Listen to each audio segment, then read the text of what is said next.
con mucho gusto las podré contestar y como siempre digo en mis charlas, si no tengo la respuesta de momento, me comprometo a buscarla y contestarle tan pronto pueda. Bueno, vamos a darle comienzo ya. Siguen llegando, qué bueno. Pues estamos aquí. Sé que tengo participantes, ¿verdad? De Puerto Rico, mi país natal. Sin embargo, pude ver en el registro que tenía muchos colegas, ¿verdad? Y personas interesadas en el tema que eran de Latinoamérica, y eso es de mucho valor, ¿verdad? La integración que tenemos a través de la tecnología, poder compartir experiencias, prácticas e ideas, y sobre todo en estos momentos. Objetivos para esta charla, primeramente exponer el estatus de las adversidades actuales y la necesidad de innovar a todos los niveles. Conocer tendencias del futuro del trabajo y su impacto en los próximos meses.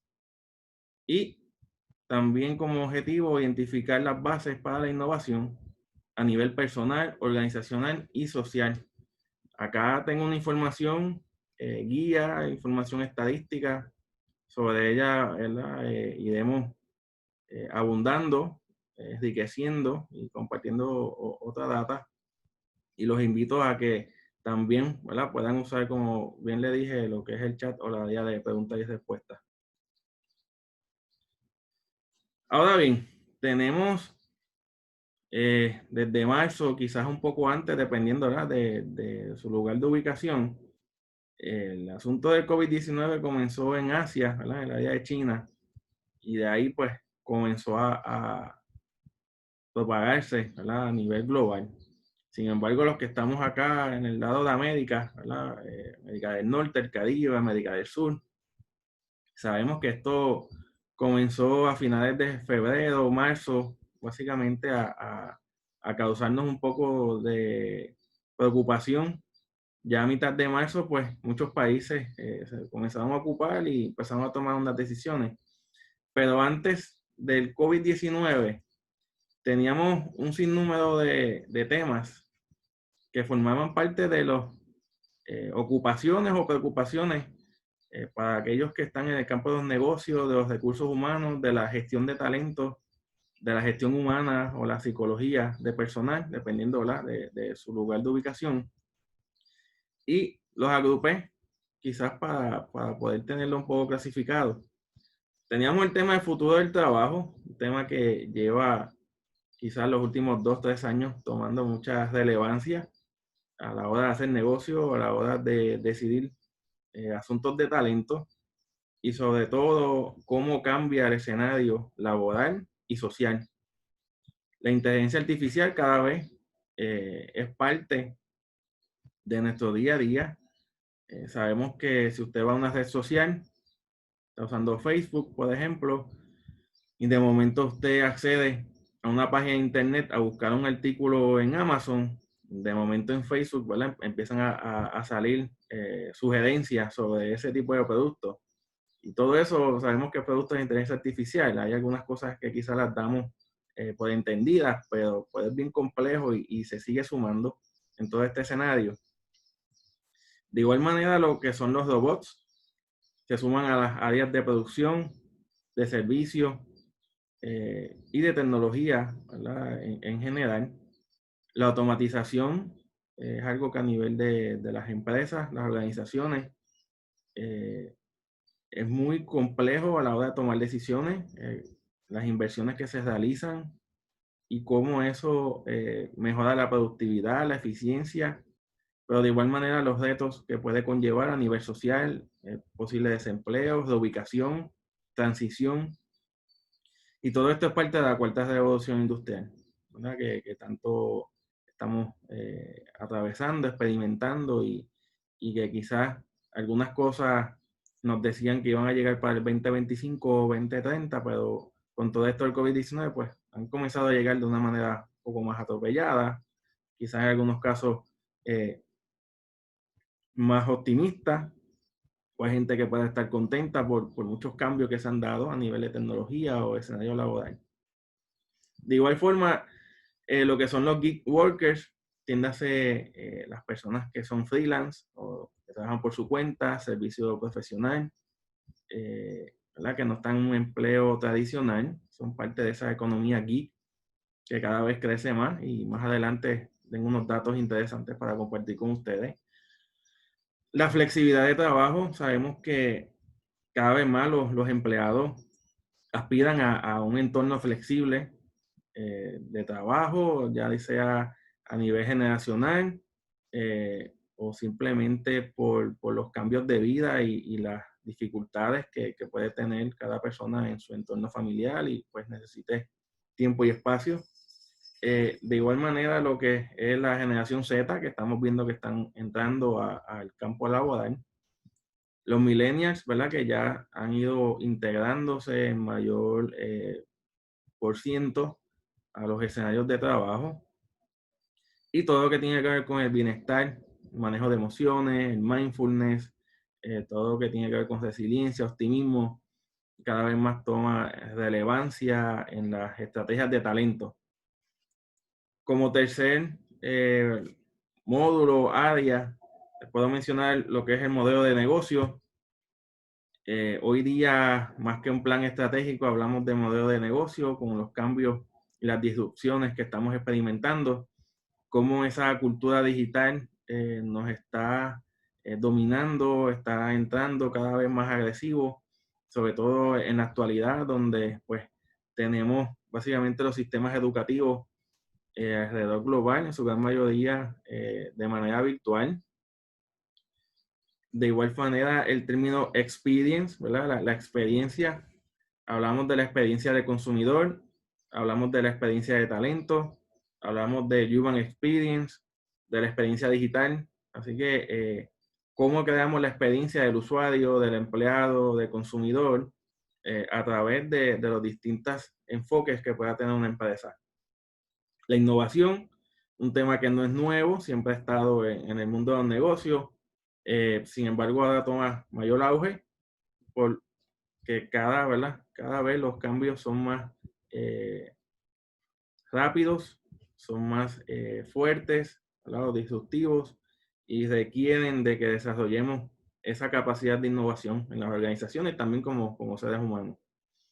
Y dos términos que también vamos a ver en la presentación, que es el upskilling y el reskilling, que básicamente se refiere a las destrezas necesarias para todos estos cambios, sobre todo lo que tiene que ver con el futuro del trabajo. Son unos términos bien importantes y que debemos considerar. Y por último, pero no menos importante, sino, ¿verdad?, muy relevante, la diversidad, la inclusión, la sustentabilidad y la equidad. Sabemos que estamos ¿verdad?, en un mundo donde tenemos que seguir sumando derechos humanos, derechos civiles, buscando esa equidad de género, esa equidad social, la sustentabilidad con el calentamiento global, que se puedan sumar nuevos tipos de tecnologías, energías, y esas son luchas, ¿verdad?, sociales en su gran mayoría, pero que influyen en los entornos de negocio, en el entorno laboral y a nivel personal. Así que eso es lo que teníamos antes del COVID. Cada cual en su país, ¿verdad?, le puede sumar situaciones ya particulares, políticas, sociales, pero eran temas que a nivel organizacional nos ocupaban tiempo. Pero llegó el COVID, llegó el COVID-19, llegó para quedarse. Sabemos que llevamos ya, caso de Puerto Rico, ya estamos sobre los 70 días. No tengo el dato exacto, pero creo que son como 71, 72 con órdenes ejecutivas del gobierno para que podamos permanecer en las casas. El famoso confinamiento, cuarentena. Ya se ha ido tomando unas decisiones de reapertura económica, de igual forma en Estados Unidos y en otros países. Eso tiene, ¿verdad?, unas necesidades económicas, necesidades sociales, para la misma vez, pues, vuelve y trae preocupaciones de que no surjan aumentos dramáticos de contagios. Y viendo la chequera, el balance de chequera del COVID-19, les puedo compartir quizás unos datos muy puntuales. A nivel global, tenemos 5.5 millones de personas contagiadas, de las cuales lamentablemente 348,000 han fallecido a nivel global. Sin embargo, también, ¿verdad? Una nota optimista que debemos pues sentir, ¿verdad? Satisfacción es que al momento hay 2.2 millones de personas recuperadas, por lo que, ¿verdad? También hay personas que logran sobrevivir a este virus. A nivel de contagio, Estados Unidos pues tiene la bandera con el país con más casos, 1.6 millones de contagios. En el caso de Brasil, 363.000. Así que los primeros dos países con más contagios están de este lado del mundo, ¿verdad? El continente americano. Rusia, en tercer lugar, España, Reino Unido y, ¿verdad? Puerto Rico no está número 6, pero lo quise incluir para los que son de Puerto Rico. Llevamos 3.269 casos. Gracias a Dios no es un número, ¿verdad? Significativo. Sí estamos pendientes de que esto no se complique, estamos en adaptación, reintegración en todos estos asuntos económicos y sociales. Pero en adición a la parte de salud, el COVID-19 también ha traído mucho desempleo porque se han detenido las empresas, los negocios, la actividad económica. Y a nivel global, la Organización Internacional del Trabajo ha calculado que sobre 195 millones de empleados, de trabajadores, han perdido su empleo, ya sea temporalmente, ¿verdad? O básicamente definitivo, a raíz de las normas de confinamiento, de lo que ha conllevado este COVID-19. En el caso de Estados Unidos, para abril, ¿verdad? De este año, sobre 20 millones de personas están desempleadas o han radicado desempleo. En el caso de Puerto Rico, de 200 a 300.000 personas han solicitado el beneficio por desempleo. Todavía estamos viendo números, ¿verdad? Finales o confirmados. Sabemos que ha habido unas situaciones con el sistema del desempleo, pero básicamente los estimados están en ese número. De igual manera, en Latinoamérica, 37 millones de personas han perdido su empleo también a raíz de esta situación. En el caso de España, que le llaman el paro, ¿verdad? Lo que es el desempleo, 3.8 millones de personas pues han perdido su empleo. Así que es una situación bastante compleja que ha sido uno de los impactos más fuertes en adición a la parte de salud, contagio y fallecidos. Retos que se han agudizado con esta situación, la pobreza, la desigualdad, la recesión económica, la crisis de los sistemas de salud. Sabemos que en algunos países colapsaron, en el caso de Nueva York, Estados Unidos, en Italia, en el mismo España, ¿verdad? Se ha podido ver a través de la prensa internacional de cómo ha sido, ¿verdad? Bien complejo cuando hubo los famosos picos, ¿verdad? Cuando la curva estaba todavía arriba, no había bajado. Tenemos retos del tratamiento versus vacuna. ¿Qué va a llegar primero? ¿Qué va a ser más efectivo? La vacuna va a tomar más tiempo, lo sabemos. Sin embargo, los tratamientos, pues algunos siguen siendo bien experimental. El control de contagio, el distanciamiento social es lo que va a dominar en los próximos meses y todas las medidas de precaución. Las reaperturas económicas, cada país está estableciendo sus reglas de juego. Sin embargo, eso no significa una recuperación económica automática, ya por el tiempo que han estado cerradas las economías, su mayoría más de 2 meses, así que eso complica mucho. Y el comportamiento social, vamos a tener unos comportamientos del uso de mascarillas o de guantes, distanciamiento social. No vamos a poder asistir, ¿verdad? Quizás a eventos como lo hacíamos antes. Y a nivel de oportunidades, puedo mencionar la concientización global. Yo creo que algo que hemos visto ha sido que temas de contaminación, de calentamiento global, de crisis de salud, ¿verdad? Pues han aflorado nuevamente y son temas que deben atenderse. De igual manera, los avances tecnológicos es una oportunidad. Sabemos que hay países invirtiendo en tecnología, hay empresas desarrollando nuevas tecnologías, hay que buscar, ¿verdad? Un balance entre este desarrollo. Sin embargo, la tecnología ha ayudado mucho a manejar esta crisis desde muchos puntos de vista, ¿verdad? De poder mantener contacto familiares, en el sector educativo. Muchas personas no perdieron su trabajo porque pudieron trabajar remoto, así que los avances tecnológicos de alguna forma han apoyado a que no colapsara 100% esto que llamamos el planeta Tierra. Y, ¿verdad?, los países con potencial de recuperación ágil, sabemos que hay unos países, caso de China, ¿verdad?, está buscando cómo demostrar que se puede recuperar ágilmente. Países en Europa, Singapur, ¿verdad?, también han comunicado al mundo medidas, Corea del Sur, cómo han implantado quizás algunos sistemas que puedan ser considerados, mejorados, de acuerdo al escenario de cada país. Responsabilidad social es una oportunidad para reforzar este tema, y los sistemas educativos hay que reevaluarlos. Sabemos que ha sido bien complejo mover la educación a distancia, no porque no existiera, sino porque no necesariamente todas las universidades o sistemas educativos de diferentes países estuvieran listos para moverse en un 100% en modalidad virtual, por lo que eso representa una oportunidad, ¿verdad? También es un reto, pero a nivel de organización y negocios, pues debe presentar una oportunidad.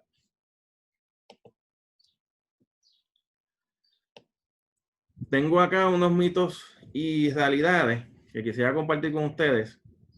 Primeramente, los gig workers, ¿no?, lo que es la economía geek, como bien les dije, por varios años se ha mencionado crecimiento de la economía geek, tienes a los freelancers, los empleos temporeros, servicios profesionales, entre otros. Aquí también cuando vemos el concepto de empleado geek, podemos ver personas que tienen un trabajo regular, pero también tienen un part-time para poder sufragar sus gastos del mes. Personas que perdieron su empleo y tienen que trabajar por su cuenta de manera temporera, no porque quieran, sino porque necesitan. Personas que sí quieren ser freelancers, que quieren dedicarse a trabajar solos por su cuenta, a brindar servicios. O personas que están ¿verdad?, empresas pequeñas de menos de 5 empleados, también son considerados parte de este tipo de economía. Los cambios en el mercado laboral han provocado un aumento en este sector y se ha validado con los paquetes de ayuda. Si uso de ejemplo a Estados Unidos y Puerto Rico, ¿verdad? Quizás alguien que esté en esta charla de otro país y pueda quizás compartir alguna experiencia, cómo han manejado este sector, ¿verdad?, laboral en otros países, pues sería de mucho valor, ya que tanto Estados Unidos como Puerto Rico se consideró asignar algún tipo de asistencia, ¿verdad?, gubernamental, ayuda a las personas que trabajan por su cuenta, ya que no podían recibir el beneficio tradicional del desempleo. Y esto lo que demuestra es que el número de personas que está bajo esta modalidad de empleo sigue aumentando, y las tendencias son bien consistentes en los últimos 5 a 7 años, de que cada vez más en ciertas economías va a haber personas que formen parte de este tipo de clasificación de empleo. Y aquí le traigo una estadística bastante interesante, y es que la mayoría de los trabajadores, en el caso de Estados Unidos, usando de ejemplo, van a ser freelance para el 2027. Si vemos cómo estaba en el 2017 hasta una proyección a 10 años, para el 2027 va a haber un cambio en ese paradigma, y más del 50% de la fuerza laboral, sea freelance o gig workers, versus lo que es la fuerza laboral tradicional, ¿verdad?, de empleos tradicionales. Esto es un dato de la Unión de empleados que trabajan por su cuenta en Estados Unidos. Sabemos que a su vez esto ha traído muchas inquietudes en algunos estados, y yo sé que se replica a través del mundo en otros países, sobre las personas que son freelance. A la hora de que le paguen por sus servicios, no se da la misma prioridad que a los empleados. Y en el caso de Estados Unidos puedo compartir un dato bien interesante, y es que el estado de Nueva York, igual que el estado de California, han creado leyes para proteger a este segmento de empleados, ¿verdad? Los clasifican como empleados. A manera de ejemplo, los Uber drivers en el estado de Nueva York tienen un salario por hora, igual que California, ¿verdad? O sea, legislado, más bien. ya que los márgenes de paga en ocasiones pues no sufragaban los gastos. Son estados con un índice de gastos altos, y entonces estas personas están durante todo el día utilizando su vehículo, y cuando suman y restan lo que significó el salario, pues hasta en muchas ocasiones estaba por debajo del salario promedio en ese estado.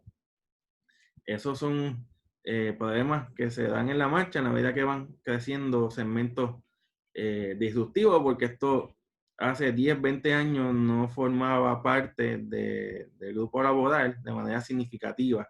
En el caso de Puerto Rico se pudo validar que alrededor de 150,000 personas son parte de este grupo, ¿verdad?, de servicios profesionales, y que representa casi un 25% de la fuerza laboral de acá en nuestro país, en la isla de Puerto Rico. Así que yo sé que en diferentes países esto también, ¿verdad? En el caso de España, sé que también hay datos que van más o menos en tendencia, como Estados Unidos. Países que han tenido, ¿verdad?, muchas reformas a nivel laboral, problemas con el desempleo, recesiones económicas. Pues una alternativa para que las personas puedan generar algún tipo de ingreso es que formen parte de esta economía geek. Así que ese es el primer, ¿verdad?, mito y realidades. Otro mito y realidad es en relación a la economía colaborativa. ¿Y a qué me refiero con esto? Sabemos que en los últimos años tenemos unas aplicaciones que son parte de esta economía colaborativa, donde hablamos de Uber, Lyft, Airbnb, VRBO, todo este tipo de aplicaciones que conllevan, ¿verdad?, brindar un servicio, sobre todo donde el patrono, ¿verdad?, es una aplicación, por decirlo así. En esta emergencia, hemos visto que a las personas que están en sus hogares, pues estas aplicaciones han tenido pérdidas económicas. Y lo que es Uber, ¿verdad?, el sistema servicio tradicional de Uber, ¿verdad?, que es como un taxi, pues ha tenido pérdidas porque pues no hay turismo, ¿verdad?, en la mayoría de los países. La gente no está trabajando en la calle, salvo ahora, ¿verdad?, que muchos países están abriendo, pero los pasados 60, 70 días no. Y en el caso de Airbnb no hay turistas, no hay turismo interno. Así que ellos han sido uno de los perdedores, ¿verdad?, a nivel económico. Obviamente son empresas de alta tecnología, buscarán cómo recuperarse, pero sí quedaron ¿verdad?, en una realidad que de momento, antes del COVID-19, nadie hubiese pensado de que estas dos empresas hubiesen tenido pérdidas económicas en el 2020, provocando despidos. Van a salir las noticias que ambas compañías han tenido que despedir más de 2,000, casi 5,000 empleados respectivamente. Y otros han provocado desfases en la estructura de costos. Me refiero a aplicaciones de delivery, ¿verdad?, o de entrega al hogar. Sabemos que hay aplicaciones que pues, dan apoyo a restaurantes, a lavanderías, a supermercados, ¿verdad?, a los lugares, tiendas por departamento, dependiendo, ¿verdad?, la ubicación. Y funcionan por oferta y demanda. Así que al haber un alza en este tipo de servicios, pues los costos para los comerciantes, sobre todo los pequeños comerciantes, aumentan. Y cuando hacen la suma y la resta, pues los costos son muy altos de tener este tipo de servicios, que aunque les permite mantener su negocio a flote, ¿verdad?, mantener su negocio en operación, los costos aumentan versus lo que estaban quizás pagando en este tipo de transacciones previo al COVID-19. Así que la economía colaborativa, en cierto modo, ¿verdad?, ha tenido un lado del capitalismo que quizás no hubiésemos imaginado tan rápido. Y en esta emergencia, pues, unos han perdido dinero y otros, pues, han aumentado sus costos, ¿verdad?, para los usuarios. Y eso es muy interesante que se ha dado en esta situación. Pero no todos han perdido. Vemos cómo, por ejemplo, la empresa Zoom es uno de los grandes ganadores a nivel global. Aquí tengo una estadística muy interesante que se prestaba que el mercado de las videoconferencias alcanzará 6.37 billones para el 2026. Esto fue un dato de la revista Fortune en el 2019. Cuando vemos esta emergencia, las compañías, las escuelas, las universidades, los usuarios a nivel personal buscando conectarse con amigos y familiares, comenzaron a descargar la aplicación Zoom. Y Zoom, ya previo a esta situación, se estaba utilizando. Era una aplicación bastante cómoda, tenía su versión gratuita de 40 minutos, así que para conversaciones cortas, de conectar quizás en una reunión de negocios corta o con amistades, con familiares, pues ya habían personas que la estaban utilizando, tenía quizás un atractivo al consumidor y cuando surge la emergencia, pues empiezan a aumentar las descargas de la aplicación y empiezan a aumentar las ganancias de la compañía. Y Zoom básicamente a diciembre de 2019 no estaba en las primeras 10 compañías de videoconferencia. No estaba en ese panorama. Y aquí les tengo un dato bien interesante. Sorprendió el mercado, ¿verdad? Fue por encima de competidores de alto calibre como Cisco, Google. Y cuando se hizo recientemente una valorización de la compañía, ¿verdad? En el mercado de inversiones, caso de Estados Unidos, que se usó como ejemplo, todas las principales aerolíneas juntas no tienen mayor valor que Zoom a ese nivel. Así que Zoom del diciembre 2019 tiene un valor de 10 billones, ¿verdad? De 10 millones de usuarios, lo que pueden ver en la gráfica. A marzo del 2020 tenía 200 millones de usuarios y en abril 300 millones. Y ya estamos en mayo, así que ese dato seguirá aumentando de seguro. Yo sé que los competidores empezaron a tomar medidas cautelares para poder quizás abrir versiones gratuitas de sus servicios o con un costo menor o con una prueba en vez de 30, 60 días. Pero Zoom supo capitalizar esta emergencia. Hubo una conexión inmediata con el consumidor, lo cual se tradujo en ganancia, posicionamiento y ha sido la sorpresa. A pesar de que hubo unas preocupaciones de la parte de seguridad, eso no evitó de que la compañía perdiera, ¿verdad?, su mercado. Tomaron acción inmediatamente, hicieron unas correcciones. Básicamente todas estas aplicaciones, ¿verdad? Siempre hay algún factor de seguridad que pueda preocupar a los expertos en tecnología. Y Zoom lo que hizo fue que demostró que pues, podían en la marcha seguir añadiendo medidas a tal nivel que no perdieron negocio. Así que no todos han sido perdedores, sino que ha habido ganadores también en esta situación. Otro dato interesante es que hemos visto cómo tiendas por departamento han anunciado cierre y eso es muy lamentable porque es un desempleo automático, directo, donde esas personas pues tienen que pasar una transición.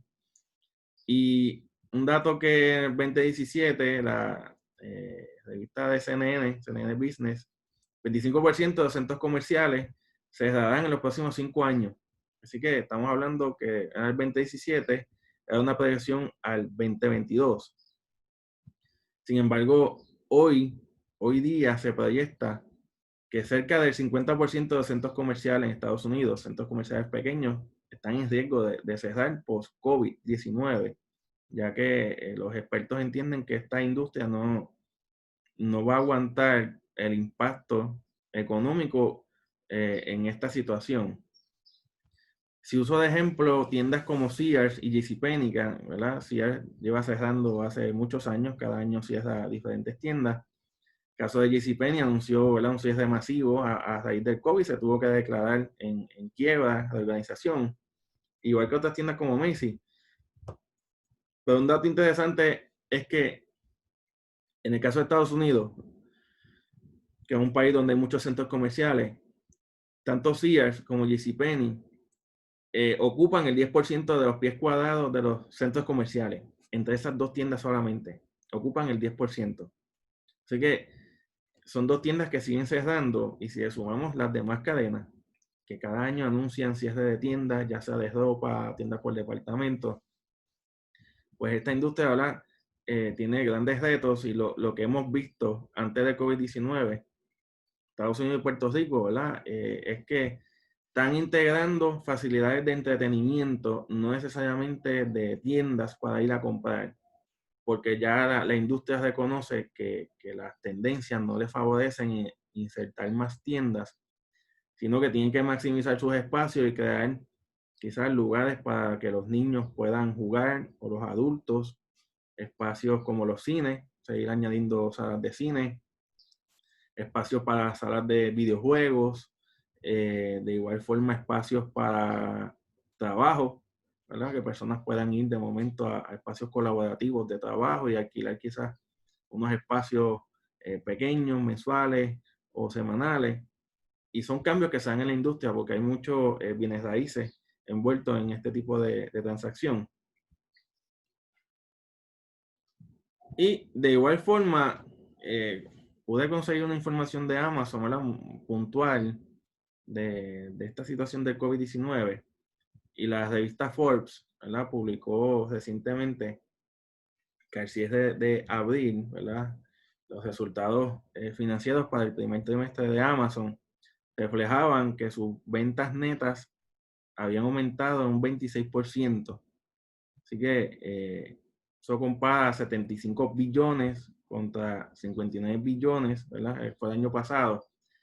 Sin embargo, un dato interesante y tiene justificación, y es que la ganancia neta disminuyó, de igual manera su, ¿verdad? Ingreso operacional, porque sabemos que en el caso de Amazon, con esta emergencia, los consumidores siguen comprando por Amazon, ellos han tenido que tomar decisiones de no despachar todos los tipos de artículos que tradicionalmente tienen, se enfocaron más en asistir en la emergencia, pero en los estados claves, o en los países claves donde está ubicado Amazon, tuvieron que hacer ajustes y hasta pagarle más a los empleados por los riesgos que conllevaba trabajar en estos lugares de trabajo. Sabemos que Amazon ha tenido un sinnúmero de protestas por empleados en Estados Unidos, ¿verdad? Hay un sector que no está a favor de esta compañía. Sin embargo, los datos demuestran que Amazon es una empresa altamente disruptiva y año tras año sigue aumentando su valor en el mercado y su fundador sigue aumentando su fortuna a tal nivel que ya en la revista Fortune, en el 500, este año quedó en segundo lugar Amazon. Primero está Walmart y segundo está Amazon, así que la compañía sigue potenciando su valor en el mercado y todo esto ha sido manejando cambios disruptivos porque es una empresa que genera disrupción en los demás mercados y pudo mantener su operación en esta situación y ha sido hasta más ágil que otros sistemas de correo, ¿verdad? De envío. Así que Amazon también ha tenido sus ganancias, aunque quizás tiene sus ventas, ha disminuido su ganancia neta, pero sabemos que al final del año mantendrá, porque más personas están utilizando Amazon, personas que quizás no acostumbraban a comprar en línea lo están haciendo, así que el mero hecho de que haya un cambio del consumidor, este tipo de empresas se beneficia, ¿verdad? Por su modelo de negocio. ¿Okay? Y todo esto, pues hemos estado hablando sobre lo que es la cuarta revolución industrial, todos estos cambios de tecnología, ¿verdad? Estamos ante la era de inteligencia, como los robots, como esa inteligencia artificial, pues puede llegar a niveles jamás esperados, asistentes virtuales en los celulares, en los chatbots, ¿verdad? Y todo lo que conlleva la inteligencia artificial, se pueden hasta crear imágenes que parecieran reales. ¿Verdad? Hace poco estaba en una charla de inteligencia artificial y mostré unas imágenes que ninguna de ellas era un ser humano. Todo fue producto de inteligencia artificial con píxeles. Parecían personas como ustedes y como yo. Así que vemos cómo la historia del mundo, ¿verdad? Nos ha llevado a diferentes transiciones. Algunas estadísticas organizacionales publicadas por Trend Hunter al 2020, les comparto que el 50% de los empleados no cree que su organización tenga una estrategia de innovación. 45% no cree que su organización es proactiva. 55% piensa que su organización no se adapta ágilmente. Y 48% de organizaciones no tienen suficiente tiempo para desarrollar la idea. Y aquí quería llegar. Vemos lo que hemos pasado con el COVID-19, lo que seguiremos pasando con el COVID-19, lo que estaba pasando antes de esta pandemia. Pues estos datos son bien reveladores. Vemos cómo en el escenario de trabajo, en diferentes encuestas, estos datos son bastante similares y es que todavía las organizaciones no han logrado darle importancia a la capacidad creativa de su personal, a la capacidad innovadora de su organización. Y esto en la mayoría de las ocasiones provoca que no puedan adaptarse a los cambios como lo que estamos viviendo. Hablaba con un amigo que está acá conectado en esta charla de cuántas compañías se negaron a adquirir tecnología o herramientas para el trabajo remoto los últimos años. No, no nos hace falta, no estamos listos. Eso nos traía más complicaciones con el personal y ahora tuvieron que verse obligados a implantar estas medidas, en muchos casos atropellados. Y el punto es cuándo vamos a considerar los empleados, cuándo vamos a aportar ideas. Si usted es un líder de negocio, un líder de un departamento, usted es, ¿verdad? Es un emprendedor. ¿Cuándo vamos a comenzar a retar el status quo que predomina en muchas organizaciones? Porque no tenemos organizaciones que promuevan la innovación, no como un producto final, sino desde su gente. Estamos acostumbrados a ver la innovación con el producto final. El celular, la computadora, el robot, el auto, ¿verdad? La tecnología final. Para hablar de innovación no es solamente tecnología, y eso más adelante lo voy a estar enfatizando, pero es como esa generación de ideas, cómo ese ambiente de trabajo se puede desarrollar una cultura que realmente facilite la innovación de las organizaciones y no tengan que estar reaccionando cada vez que hay unos cambios disruptivos de esta magnitud. Ahora bien, cuando planteamos la innovación como solución, y eso es parte de mi encomienda en esta charla con los que están acá conectados, es que cada vez experimentamos cambios disruptivos. Si uso de ejemplo, acá en Puerto Rico, desde el 2017 a la actualidad hemos tenido 2 huracanes categoría 5, terremotos en este año, ¿verdad? Los huracanes fueron en el 2017. La recuperación todavía no hemos logrado una recuperación plena. En el 2020 comenzamos el año con terremotos. Yo sé que aquí muchos colegas y participantes de América Latina han vivido en sus países los terremotos, igual que otras crisis, ¿verdad? De naturales, de inundaciones. ¿Y cómo llega la pandemia? Así que en diferentes países, el calentamiento global, como los incendios forestales, cómo surgen, ¿verdad? Enfermedades que son cada vez más letales al ser humano, cómo se están extinguiendo algunas especies, cómo nos está afectando, ¿verdad? Todo lo que está pasando en este planeta Tierra. Así que los cambios disruptivos llegaron para quedarse. ¿Y qué estamos haciendo en nuestras organizaciones, en nuestros negocios, en nuestro trabajo?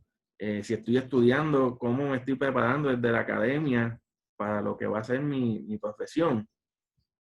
Nuevas empresas van a surgir a raíz de ¿verdad? Del uso de tecnología. Siempre hay quienes hacen limonada del limón, y yo siempre lo digo, y establecen sus modelos de negocio aprovechando las crisis, pero otras empresas van a tener que evaluar su transformación, quizás a unirse, ¿verdad? Los famosos merge, de que se unan 2 empresas para poder hacer una empresa más robusta, o simplemente salir del juego. Hay empresas que en el camino tienen que tomar la decisión de que no puedo sufragar el negocio por los diferentes cambios, no tengo la estructura, no tengo el capital y tengo que cerrar o tengo que vender.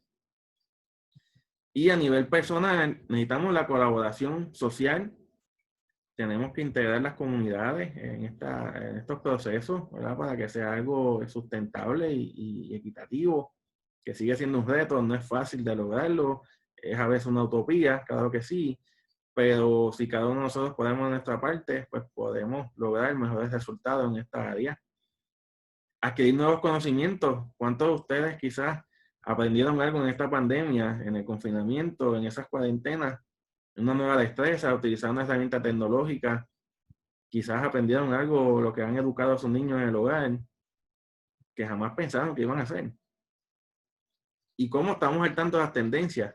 Quizás este tiempo que hemos tenido durante la pandemia ha ayudado a muchas personas a estar expuestas a información que quizás desconocían. Y muchos están viendo el impacto de la tecnología. Muchos están considerando todas estas aplicaciones y herramientas que decían, oye, yo no conocía que esto existía. Y eso ha sido un beneficio, ¿verdad? De que hemos aprendido, y debe ser una pregunta que lo debemos reflexionar. ¿Qué he aprendido de esta pandemia? ¿Qué he aprendido de las diferentes crisis que ha tenido mi país, ¿verdad? En mi lugar de trabajo, uno como persona, también estamos expuestos a tener crisis personales, familiares, que son cambios disruptivos que a veces no esperamos. Y pues la reflexión debe ser entonces, ¿qué debemos hacer? ¿Qué debo hacer? No es fácil, no hay un libro, no hay una guía perfecta para esto, pero tenemos que seguir aprendiendo, encaminados. Así que comparto una pregunta. ¿Cuál es la competencia más poderosa del ser humano ante las máquinas del escenario laboral? Voy a pedir a ver si en el chat alguien se atreve a dar una respuesta sobre cuál entiende que es la competencia más poderosa del ser humano ante las máquinas. Sabemos que siguen desarrollando los robots. Hay personas que tienen miedo sobre la llegada de los robots, sobre la inteligencia artificial. Y voy a estar aquí viendo el chat. A ver. Heicha dice estrategias. Marta dice la empatía. María Alejandra dice inteligencia emocional. Fénix dice las relaciones. Jesús Teixidor dice la empatía. Vamos a ver. Pues mira, Marta y Jesús, ¿verdad? Dieron en el punto, o sea, ahí dice el mismo ser humano, nosotros mismos, está cerca, o sea, ahí, ¿verdad? Así que casi te gana los 10 chocolates como Jesús y Marta. Y eso es algo que la tecnología no puede desarrollar, por más desarrollo cognitivo que surja, la parte emocional, afectiva, es una naturaleza humana. Y eso nos permite tener una ventaja competitiva en todos estos cambios tecnológicos. Y la fuerza de desarrollar la idea, de provocar innovación, viene del ser humano. La tecnología debemos utilizarla para que sea un facilitador en este proceso.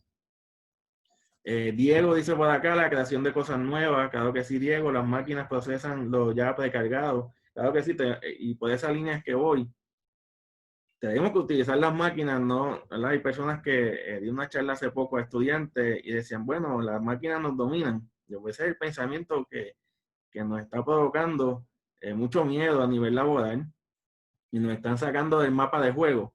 Las máquinas deben ser para que nos sirvan a nosotros. Y eso hasta algunos países o políticos han planteado de que es mejor ponerle un impuesto a una máquina que a un ser humano. Yo no tendría problema con eso, ¿verdad? Que le ponga mejor un impuesto, como dijo Bill Gates, a los robots. Eso es bien interesante. Y llega el dilema de ser innovador y ser disruptivo. Y cuando hablamos de ser innovador o ser disruptivo, cuando estamos innovando, estamos agregando valor.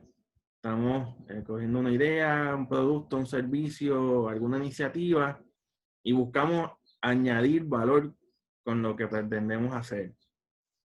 Sin embargo, cuando queremos ser disruptivos, provocamos cambios más rápidos, más atropellados, entramos con fuerza a los mercados. Pensemos en Amazon, cuando lo hizo Uber, cuando lo hizo Netflix, ¿verdad? Son compañías que entraron de momento a posicionarse y a cambiar la manera de hacer negocios en sus respectivas industrias. Hay otros modelos quizás de compañías más pequeñas que también han provocado disrupciones. Pero también en el escenario laboral, piensa en ese empleado que llega con muchas ideas y lo empiezan a escuchar. Entonces, aporta porque no tiene miedo, porque se atreve, porque está listo para los cambios, versus quizá hay personas que puedan tener temores, ¿verdad? Y entonces ese empleado se convierte en disruptivo porque está provocando cambios a mayor velocidad. Así que tenemos que evaluar, cuando hablamos de innovación y disrupción, ¿verdad? Pues una la podemos controlar y hacer un proceso más encaminado y la otra es algo que llega de repente. algo que estamos en la era digital, ¿verdad? O sobre todo en el mayor posicionamiento digital, y es una estadística del grupo Mercer, que sabemos que está en Estados Unidos y también en Latinoamérica, hizo una encuesta a finales del 2019 en sus deportes. Curiosamente mencionaba la empatía como esa competencia también, ¿verdad? Que lo que mencioné. Y hace ¿verdad? Un posicionamiento, un ranking de los países y su posición en cuanto a la digitalización. Primeramente vemos a India, ¿verdad? Que ocupa ese primer puesto. Está por aquí India. En segundo lugar, Hong Kong. En tercer lugar, ¿verdad? Que es el Medio Oeste. Y como, ¿verdad? Diferentes países, Singapur número 4. En el lado acá de América vemos Canadá en la posición número 8, Estados Unidos 15, México en la posición 13 y Brasil en la posición 14. Vemos entonces cómo diferentes países han tenido unos desarrollos de tecnología, que aunque cada país pueda tener sus ocupaciones a nivel social, a nivel político, en el desarrollo de esta parte digital, pues hay países que han dado grandes avances. Sabemos que India es una potencia en tecnología, mucho talento humano disponible. Sabemos que, por ejemplo, ingenieros de computación de India van a trabajar a Estados Unidos. En India hay muchos call centers y es un país, ¿verdad?, que ha desarrollado un segmento de tecnología muy robusto. Y cómo las principales economías se van ubicando en esta situación. Lo que significa que hay espacio, hay oportunidades, todavía hay caminos por recorrer en esta parte de digitalización. Y hay unas industrias que también están más propensas a la flexibilidad, como es la industria de finanzas, tecnología, de las ciencias vivas, de seguro, ¿verdad? Y cómo hasta el retail están más abiertas hacia estrategias flexibles en el trabajo. Y hablamos de flexibilidad y va a la mano con tecnología. En la medida que las organizaciones adopten, abracen la tecnología, van a tener mayores recursos para facilitar medidas de flexibilidad laboral a sus empleados. No todos necesariamente por un trabajo remoto full, sino que pueda haber, ¿verdad?, esa flexibilidad, algunos días trabajar desde el hogar o desde otro punto, utilizar tecnología, los horarios, ¿verdad?, que se pueda adaptar a diferentes necesidades. Así que son datos muy interesantes. Ahora bien, cuando hablamos de innovación, hablamos de cambio disruptivo, hablamos de comportamiento, tenemos que tener claro los diferentes capitales, ¿verdad? Y no lo digo desde un punto político, ¿verdad?, sino cómo se estructura dentro de las diferentes economías, los términos, lo que es el capital financiero, el capital social, capital humano, capital psicológico, el capital innovador. Los últimos dos han ido añadiendo los últimos años, quizás no son los más conversados en los libros, pero son los que más relevancia están teniendo últimamente por todos estos cambios disruptivos. Y cuando hablamos de capital financiero económico, ¿verdad?, es que tenemos, ¿cuál es ese capital, ¿verdad?, con qué contamos a nivel económico? Capital humano, ¿qué sabemos, ¿verdad? Y por eso el capital humano lo evaluamos desde el sistema educativo hasta los centros de trabajo. ¿Qué le estamos enseñando a nuestra sociedad en el país donde estamos? Y cómo esas personas transmiten, ejecutan, aplican los conocimientos en los lugares de trabajo. ¿Y qué están haciendo entonces los lugares de trabajo para seguir añadiendo conocimientos? Porque a veces, ¿verdad?, hay un desfase entre las destrezas necesarias con las destrezas que pueda tener el talento humano. El capital social, cómo nos relacionamos, eso nos permite crear redes de contacto, quizás en estos tiempos de distanciamiento físico, ¿verdad?, pues se ha llamado distanciamiento social, pero sigue siendo igual importante y también por eso existen las redes sociales, porque a través de tecnología, pues, logra vincular con sus aciertos y sus desaciertos, ¿verdad?, a las personas. Y cuando hablo de capital psicológico, algo que tuve la oportunidad de estudiar desde que cursé los estudios en psicología organizacional, capital psicológico es quiénes somos. Y yo creo que esa es la pregunta que muchas veces nos cuesta contestar. ¿Quiénes somos? Nuestro nivel de confianza, de esperanza, de optimismo, de resiliencia. Son 4 características, 4 elementos clave para nuestro capital psicológico, porque a la hora de la verdad, ¿qué hacemos con lo que sabemos, con lo que tenemos y con los que conocemos si no trabajamos con nosotros mismos? Y eso es una oportunidad para este ejercicio de innovación. Eso es una oportunidad para que podamos desarrollar realmente las cualidades, las competencias, las capacidades, el término que a ustedes más les guste, uno como ser humano, como talento, como bien dice ahí, ¿verdad? Donde algunos, ¿verdad? Dice, se escocotan, donde quizás pierden el camino, o sea, se le cuesta definir su talento, su aportación. Y aquí es que entonces entra mi teoría, mi planteamiento, mi modelo, ¿verdad? Hacia donde estoy sumando esfuerzos en esta etapa laboral y en este punto que vivimos actualmente. Y es cómo fomentamos el capital psicoinnovador, cómo integramos la parte psicológica con la innovación. Y cuando vemos quiénes somos, lo que tenemos que plantearnos es qué podemos crear. ¿Sabes? La innovación, yo sé lo que digo, que la innovación es la creación de valor humano. Y por eso a veces soy bastante autocrítico de que sí, el producto final es bien importante, pero en el proceso cada compañía tiene que añadir valor a través de su gente para que ese producto final lance al mercado, llegue al consumidor, genere ganancias y aporte a la comunidad. Así que, ¿cómo trabajamos esas ideas, ese valor de la innovación, el manejo de cambio, la innovación social? Sabemos que hay segmentos sociales que están desventajados, donde todavía hay unos issues de derechos humanos, derechos civiles, de inequidad. ¿Y qué estamos haciendo? Y sobre todo en todo ese marco, cómo definimos y generamos competitividad. Ya son puntos quizás más estratégicos, pero tiene que estar presente. Cuando hablamos de innovación, tiene que estar el factor estratégico. Una innovación no puede crear el vacío, tiene que estar atada a una estrategia para que genere valor también. Así que cuando hablamos de ese capital 5 innovador, volviendo al capital psicológico, es optimismo, resiliencia, esperanza y eficacia son 4 elementos bien fundamentales. Algunos son tan cercanos como tan distantes cuando se hacen las definiciones, los planteamientos y las investigaciones.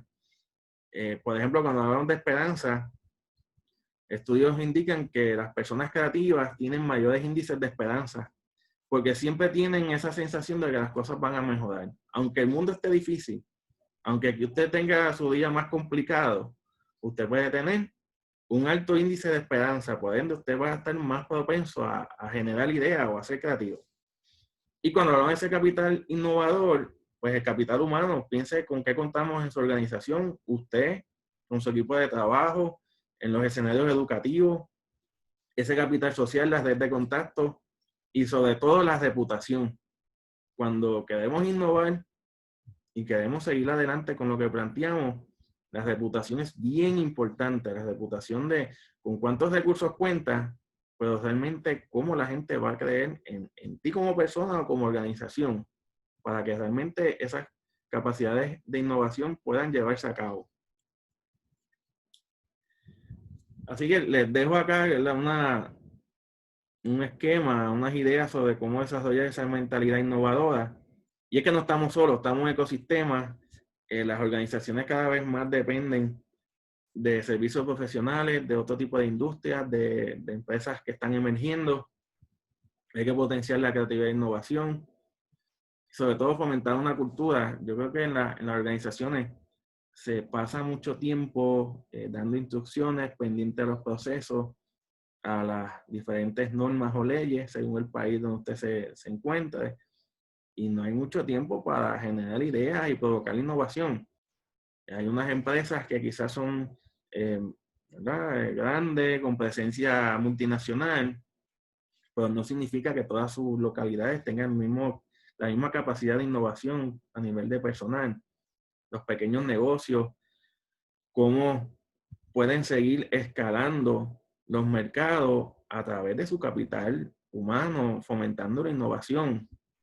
Cada vez más los costos de sustituir a un empleado son mayores, es más complejo conseguir talento, y eso es algo global. Eso no es estrictamente de una zona o de un país. Es un reto global porque estamos en un mundo globalizado y compartimos muchos problemas y muchas circunstancias que a la vez se traducen en dificultades en los negocios, en los lugares de trabajo, y también implican oportunidades. Así que tenemos que reforzar ese aprendizaje, la investigación, la interacción, el acercamiento continuo con los empleados y los clientes. Y de igual manera, tenemos que hablar de unos términos que son bien importantes. Y uno de ellos es el reskilling. Cuando hablamos de ese término, me refiero a aprender nuevas destrezas para aplicar en un nuevo puesto o empleo. Piensa en una persona que quedó desplazada, que perdió su empleo, que está en paro y se tiene que mover de industria. Y quizás lo que llevaba haciendo 5 o 10 años, pues ahora tiene que obtener un nuevo empleo y tiene que readiestrarse. Necesita conseguir unas nuevas destrezas para un nuevo puesto. Pues a eso se refiere reskilling. Y cuando hay transiciones tecnológicas, se habla mucho de esto. De igual manera, hay otro término que se llama el upskilling, y es cuando adquirimos nuevas destrezas para aplicar o mejorar el desempeño, ¿verdad?, en el puesto o profesión que ocupa la persona. Aquí estamos mirando hacia el futuro, ¿verdad? ¿Cómo podemos sobrevivir en todos estos cambios disruptivos? ¿Cómo podemos ser más competitivos? ¿Cómo podemos mantener nuestra presencia en el mercado laboral? Y aquí les traigo un ejemplo de una destreza, pensando en este upskilling. Destrezas necesarias para mejorar el desempeño y adaptarse a los cambios. 1, habilidad para influenciar, pensamiento de negocio. Conocemos realmente las variables que impactan a una organización, a un negocio. No importa a lo que usted se dedique, hay que conocer el tipo de empresa que usted elabora, la adaptabilidad, la comunicación constructiva. La importancia de comunicarnos es vital en este mundo de tanta tecnología y tantas adversidades. Hay que saber lo que se dice, cómo se dice y cuándo se dice. La creatividad e innovación, ¿verdad? Ya entiendo que lo he justificado bastante en la presentación, pero hay estudios que lo enfatizan, la importancia de desarrollar creatividad e innovación en los lugares de trabajo, en las personas. Así que es bien importante. Voy a pasar por aquí. De igual manera, lo que es el liderazgo, la ética, el uso de información y datos en estos tiempos donde tenemos muchas bases de datos. La ética forma un rol bien importante y que tenemos que adiestrar a nuestros empleados y nosotros mismos en comportamiento ético y sobre todo en el uso de información y datos. ¿Cuántas herramientas tecnológicas existen hoy que muchas empresas adquieren y los dueños de negocios, los líderes, no saben qué hacer con los datos? O sea, cómo se interpreta un informe, las estadísticas, cuando estamos mirando tendencias, proyecciones. Eso es algo que no todo el mundo lo domina. Pues en un mundo con tantas herramientas tecnológicas donde podemos sacar información de todos lados, necesitamos personas que sepan interpretar la información y eso hay que adiestrarlo. El servicio al cliente. Yo digo que en estos tiempos el servicio se redefine porque ahora tenemos mascarillas, personas con guantes, distanciamiento social, hay filas y la estrategia de servicio cambia. En cualquier tipo de negocio, la estrategia de servicio, aun si usted es un emprendedor, un dueño de negocio, un consultor, que usted vaya a visitar alguna organización, la dinámica de servicio cambia. O va a estar remoto, o cuando está allí va a estar bajo las normas de distanciamiento social, entre otras. Tenemos que redefinir el servicio al cliente y hay que adiestrar el personal sobre eso. Resiliencia, estamos en tiempo de alta resiliencia, donde hay que manejar las adversidades y la resiliencia hay que llevarla también dentro de nuestras capacidades ¿verdad?, humanas, pero también cuando vemos a una organización, está la resiliencia de negocio, ¿verdad? ¿Cómo provocamos la continuidad de negocio? cómo tenemos resiliencia en nuestro sistema de información, en nuestras finanzas. Así que la resiliencia también conlleva la ética, la protección de datos, es mucho más amplia, ¿ok? Y el manejo de emociones. Estamos en tiempos de muchos cambios, con muchos retos, y si las personas no saben gestionar sus emociones, va a ser más complicado, definitivamente. Otras destrezas son el profesionalismo, el optimismo, autodesarrollo, intuición, responsabilidad social, adquirir conocimientos especializados. Muchos dueños de negocio, emprendedores, estudiantes tienen que aprender a hacer arte gráfico. Pues mira, hace poco hablaba con un amigo, pues hay que coger un curso de editar video, de mejorar las destrezas de diseño gráfico, de codificar. Hay un sinnúmero de cursos gratuitos o a bajo costo en internet, de universidades reconocidas o de plataformas educativas de mucho valor. Y hay que empezar a especializar ciertos conocimientos, sobre todo los que estén más cerca de la tecnología. Y están las herramientas. La pregunta es qué estamos haciendo, qué hemos hecho en este tiempo. Hemos identificado esos conocimientos especializados que necesitamos, hemos dado un paso adelante, hemos intentado aprender, ¿verdad? Tenemos que maximizar el tiempo y eso nos toca a nosotros. No tenemos que esperar, ¿verdad? Que en un escenario organizacional surja la conversación. Nos toca a nosotros como seres humanos. Así que, ya bajando la cuesta, ¿verdad? Terminando casi la presentación, algunas consideraciones finales. Tenemos que definir la ruta de innovación. Ese modelo estratégico, ¿verdad? Pensando en una organización, cómo promovemos la cultura, el cambio, la innovación, cómo ajustamos lo que está sucediendo, cómo identificamos retos y oportunidades, cómo vemos los cambios demográficos. Yo pienso que el cambio en la conducta del consumidor va a ser bien interesante para estudiar en los próximos meses a raíz de todo lo que hemos vivido. Cómo los escenarios de trabajo y comerciales han tenido que rediseñar para mantener una operación de negocio económica que va a estar definida por cómo reacciona el consumidor. Cómo esas empresas logran influir al consumidor, que se sienta en confianza, o cómo el consumidor obliga a esa organización a que haga modificaciones en su estrategia de servicio y en todo el andamiaje. De igual manera, cómo gestionamos el talento, adiestramos al personal, cómo desarrollamos esas competencias tecnológicas, cómo maximizamos el uso de redes sociales, cómo vemos las nuevas empresas, los startups que siguen surgiendo, mayormente en tecnología, apoyando las estructuras de negocio pequeño, negocio mediano, empresas grandes. Eso es bien importante. Y también cómo preparamos nuestras organizaciones o los que damos servicio a organizaciones, cómo fomentamos o inspiramos a que hagan eso. Cómo orientamos a la gente de innovación a que aporten ideas. Ahorita les compartí las estadísticas. Los empleados no están altamente o vinculados o esperanzados de que la organización esté lista para innovar o para ejecutar todo lo que dicen. Así que eso es bien, pero que bien importante. Cómo reforzamos la inteligencia emocional y sobre todo el optimismo en estos tiempos de adversidad. Algunas consideraciones a nivel personal. Puedo mencionar acá, ¿verdad? Una pequeña matriz, por decirlo así. Tenemos que tener un sentido de urgencia. Los cambios que estamos viviendo a nivel personal, organizacional, social, requieren sentido de urgencia. Y tenemos que tener claro las perspectivas. Tenemos que trabajar mucho con los miedos. Uno de los factores, de las emociones que mayor afecta a la innovación, la creatividad, a nivel personal, organizacional, son los miedos, ese temor a fallar, y nos pasa a todos. ¿Cómo trabajamos con eso? ¿Cómo nos lanzamos? ¿Cómo nos atrevemos a compartir una idea?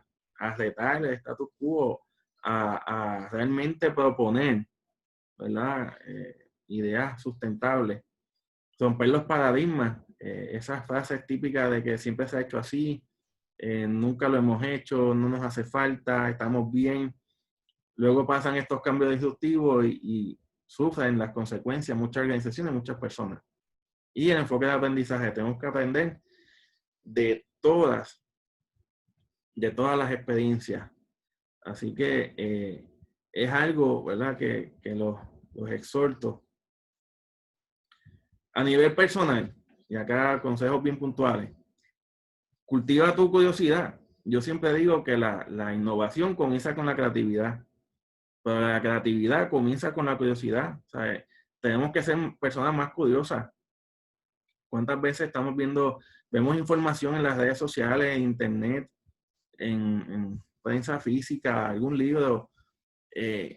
Identificar cosas que no conocemos y buscar a qué se refiere esto. Yo soy una persona bastante curiosa y a veces me paso buscando cosas extrañas y se lo comparto a personas cercanas. Mira, buscando información sobre algo y resulta que es esto. Cultivar esa curiosidad ayuda a potenciar la innovación en cualquier escenario. ¿Cómo investigamos y conocemos tendencias relacionadas a tu servicio? Aquí tengo personas que dan servicios, que tienen productos, ¿verdad?, en sus negocios, que son profesionales, que pertenecen a unas industrias particulares. Realmente estás investigando lo que está pasando en tu industria. ¿Cuáles son las tendencias? Ahora, con todos estos cambios, cómo la tecnología te puede ayudar a sostener tu negocio a corto o largo plazo. Trabajar con los miedos. Eso es sumamente importante. Idear, tenemos que darnos espacio para idear, para pensar, para crear proyectos, iniciativas, mejoras continuas, mejoras de proceso, entre otras cosas. En la organización, a veces pensamos en la innovación como que hay que crear esta única máquina o herramienta, y podemos innovar aportando en la mejora del proceso, a veces desde el servicio, de cómo se integra el equipo de trabajo. Hay demasiadas formas para negarnos a aportar o para fomentar este tipo de escenarios. Hay que cultivar los hábitos creativos, ¿verdad?, retar en todo momento y identificar áreas de oportunidad. Usted como ser humano, como profesional, usted conoce sus fortalezas, usted conoce sus áreas de oportunidad, pues cómo vamos a trabajar con ellas, ¿verdad? Eso es bien importante. Y por último, ¿cómo cambiamos el juego? ¿Verdad? Por eso el juego cambió, el COVID nos cambió el juego, pero ya antes del COVID ya había unas cosas que estaban muy adelantadas o muy identificadas y que quizás pasaban por alto. Trabaja con tus capacidades de adaptación. Sé un líder, inspira, influye. Tenemos que seguir trabajando con las cualidades de liderazgo, que hemos tenido crisis de liderazgo a nivel global en diferentes áreas. ¿Cómo trabajamos con eso? Y a nivel de creatividad, de innovación, cómo podemos idear, darnos esa oportunidad de generar ideas, de proyectar las cosas, cómo quizás vemos esas ideas y ejecutarlas, llevarlas a la acción. Así que eso es sumamente importante que lo podamos considerar. Acá, ¿verdad?, ya cerrando, y abro el foro a preguntas o alguna reacción, tanto en el chat o en el área de preguntas y respuestas. Me pueden seguir en un blog que tengo en las redes sociales, se llama Ser un Game Changer, tanto en Instagram como en Facebook. Ahí comparto muchas cosas de innovación. También una plataforma digital en la cual estoy colaborando, el WordPress 360. Y de buena manera estoy colaborando también en un blog de libros que se llama Talent Book Blog. También los consigues tanto en Facebook como en YouTube. Así que los exhorto, uno, a que consideren la innovación, a que asuman la responsabilidad de que tenemos que innovar y provocar innovación en otros. Y tercero, que los cambios que están sucediendo tienen muchos aprendizajes. Si logramos aprender de ellos, podemos prepararnos para próximos cambios, próximas disrupciones y sobre todo próximas oportunidades. Es tiempo de buscar oportunidades. Es tiempo de explorar esas cosas. Así que, de mi parte, termino la presentación. ¿Alguna reacción o alguna pregunta? Con mucho gusto. Le agradezco el tiempo, ¿verdad?, a los que se pudieron conectar. Espero que haya sido de valor. Estaré compartiendo un resumen sobre esta presentación. Voy a organizar algunos datos puntuales y enviarse en algún tipo de infografía para que lo puedan tener siempre presente. Y sobre todo, en estos tiempos no dejemos de aprender, no dejemos de impactar a otros, y sobre todo tenemos que estar conscientes de que es una responsabilidad innovar, adaptarnos a los cambios, y si usted es un profesional, si usted es un líder de negocios, si usted tiene su propia empresa, si usted está desarrollando su empresa, si usted se está educando en la universidad, tiene una responsabilidad también de impactar a otros, de influirlos y de provocar cambios a favor de la sociedad. Estamos en el mismo globo, así que en la medida de que trabajemos unidos por mismas causas, nos va a ayudar. O sea, dice excelente contenido. Dice acá Diego, ¿qué herramientas recomienda para fomentar un equipo de desarrollo creativo e innovación? Mira, Diego, aunque se las puedo enviar más en detalle, hay una herramienta que se conoce muy tradicional en los últimos años, que es el Design Thinking. Es una metodología basada en diseño, ¿verdad? Y lo que busca es empatizar. Cómo a la hora de uno crear algún proyecto creativo, innovador, de mejora, podemos empatizar con el cliente o con el usuario, podemos generar las ideas, hacer un prototipo y llevarlo a ejecución. De igual manera están los modelos de negocio Canva, ¿verdad? Un modelo que es para crear la cadena de valor. Y eso también fomenta cómo estructuramos. Son diferentes modelos. Está el modelo de Lean Startup, ¿verdad? Es utilizado mucho en empresas emergentes, con un principio Lean, ¿verdad? Que es un término que se utiliza mucho en manufactura, en farmacéutica, en multinacional. Y lo que busca es cómo de manera ágil fomentamos innovación.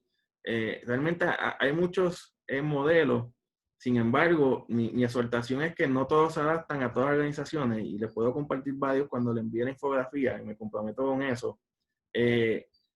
Marta dice, ¿cómo innovar o sugerir la innovación cuando la gerencia se cohíbe?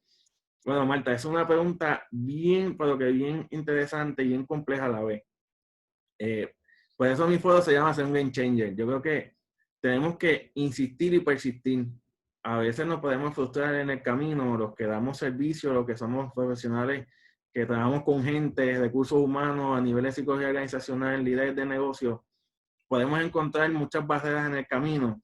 Sin embargo, la pregunta que plantea de cómo innovar o sugerir, demostrando el valor. O sea, tengo una idea de cómo mejorar el servicio, tengo una idea de cómo mejorar el proceso. Mira, aquí está la idea, aquí está la justificación. Este es el valor que le puede dar esto. Y por eso ahorita mencioné el concepto de experiencia, el customer experience, el employee experience, ¿verdad? Todo esta, el digital experience.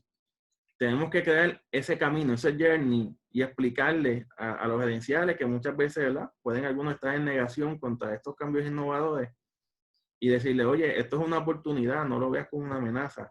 Y hay que trabajar mucho con los cambios, con el manejo de emociones, Marta, ¿verdad? Y por eso es reto. Mayra, gracias por conectarte. Igual David, yo creo que tengo acá una pregunta en los Q&A. ¿Cómo se puede hacer sostenible la innovación en los niveles más bajos de una organización? Me pregunta Mayra. ¿Cómo se enseña en arroz y habichuelas, por ejemplo, con operadores? Sé que Mayra trabaja en una empresa, ¿verdad?, multinacional. Qué buena la pregunta. Cuando ahorita hablaba del upskilling, que hablaba de innovación y creatividad, puedo recordar inmediato el modelo de Singapur, y lo uso de ejemplo. Ellos crearon unos centros de desarrollo y enseñan a empleados de todos los niveles. Yo creo que, contestando tu pregunta, Mayra, comenzamos a educar en creatividad e innovación partiendo de la curiosidad. Yo creo que el ser humano, si hablamos de curiosidad, no le creamos una ansiedad al empleado de la innovación con el producto final, ¿verdad? De que vamos a hacer la super máquina, de que la compañía va a tener la idea que le va a salvar los procesos en X cantidad de millones, o va a generar X cantidad de millones en ganancias. Si empezamos a generar curiosidad, a que los empleados exploren, a que puedan investigar, a que puedan darse la oportunidad de que, oye, yo me considero creativo, yo me atrevo a dar una idea, no tengo problema con fallar, con quizás cometer un error, ¿verdad? Cuando estamos en el ejercicio de compartir ideas, se trabaja con confianza, se trabaja promoviendo la curiosidad, y sobre todo se trabaja generando la empatía. si empezamos con esas destrezas tan humanas, ¿verdad? Que son básicas, pero también son complejas porque no todo el mundo tiene el mismo nivel de empatía. ¿Y cómo se enseña a la habichuela? Básicamente llevándolo a la esencia humana. O sea, cuando hablamos de curiosidad, yo te digo una palabra, ¿qué eso te suena? Vamos a buscar información, ¿a qué se refiere tal cosa?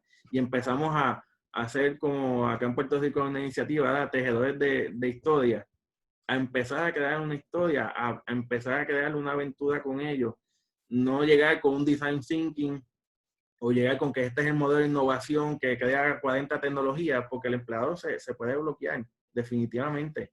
Yo creo que la innovación y la creatividad tienen que ser más accesibles al ser humano, porque a veces se concentra en unas esferas sociales donde quizás hay mayor poder adquisitivo o mayor toma de decisiones, y ahí se ejecutan las estrategias, pero el motor de innovación son los empleados. Y tenemos que empezar a hablar, según hablamos de responsabilidad social, según hablamos de calidad, si hablamos del empleado de calidad, le podemos hablar de innovación y creatividad.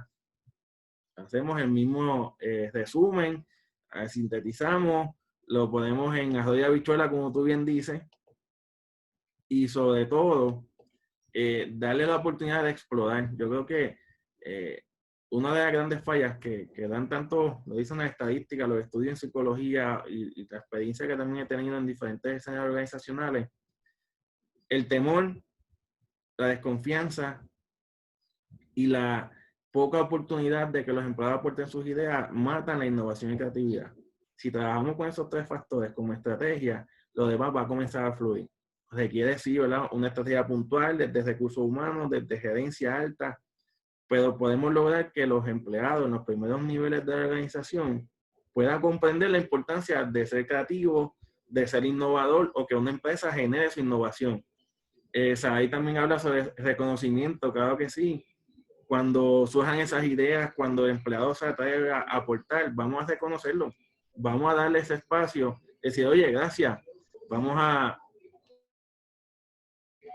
dar la oportunidad de que sean reconocidos.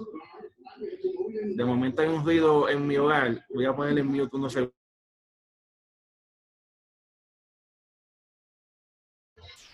Ahora, estamos en vivo, así que a veces hay ruidos que no son, ¿verdad? Gonzalo me escribe, ¿cómo crees que influyen los gobiernos en la sociedad y en la creatividad de las personas? En Latinoamérica, con esta intervención en los derechos y las libertades de los privados. Es una pregunta muy interesante, muy profunda y compleja a la vez, Gonzalo. ¿Sí? ¿Qué te puedo decir? Los estudios y los análisis dicen que los últimos que reaccionan a la innovación son los gobiernos. La tecnología va primero, los individuos reaccionan a los cambios. En tercer lugar, las organizaciones, los negocios. Y por último, los gobiernos. Y yo creo que eso en tanto América Latina, lo hemos visto acá, lo que somos de Puerto Rico, en Estados Unidos, sobre todo en esta administración actual, de cómo reaccionan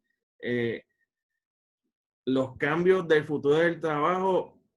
Lo ha dicho la Organización Internacional del Trabajo y el Foro Económico Mundial, también supone unas desigualdades o unos temores, ¿verdad? De que se genere más pobreza, porque no todos los países están listos para manejar estos cambios tecnológicos. Y yo sé que tu pregunta va en esa línea.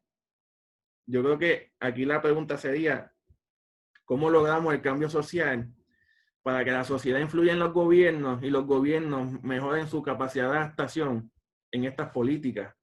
Porque yo sé que en la mayoría de nuestros países los gobiernos nos imponen, ¿verdad?, muchas de sus políticas, y eso interviene con nuestros derechos y libertades. Por ejemplo, en el confinamiento, en estas cuarentenas, muchos ciudadanos de diferentes países, oye, sí es importante estar en las casas, pero ¿hasta cuándo? O sea, el gobierno, ¿verdad?, no puede hacernos, ¿verdad?, presos de sus decisiones.